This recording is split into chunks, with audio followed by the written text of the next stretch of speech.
Chapter 4, ivesi lakhona loqala ku-7. Bathandekayo, masithandane ngokuba uthando luvela kuNkulunkulu.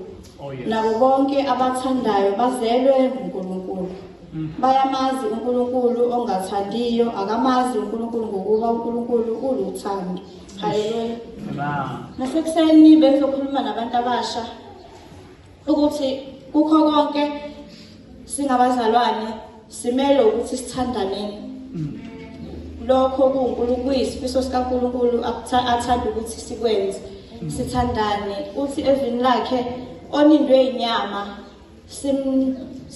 simkhungi, simvikele. Engazuthi namhlanje bazalwane, nanoma ngabe siyabona ukuthi kunomuntu wethu omusha ophumayo esandleni, sibe nothando lokuthi sibe ndawonye kukho konke, sizwane, singamonelani, singabi nalento yokuthi engathi singasizakala ngokuthi usibalibani nangu usetshotshwa isitha ebese sikwenza lokho kube yinto yethu kunokuthi siyolungisana. Haleluya.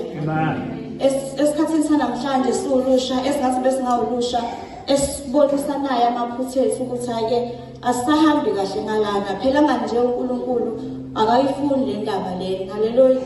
Engathi ekuseni bazalwane besingabantu abasha abakhuthalele kwenkosi kuphela, sikhohlwe okunye ngoba ngeke senza lutho uma sitshela ukuthi thina sokwenza ngokwazi kwethu. Haleluya.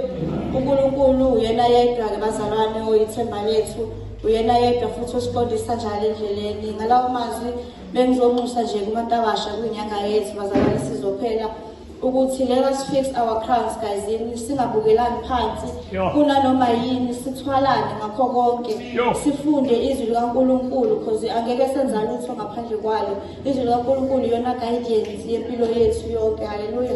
Ngiyabonga kakhulu.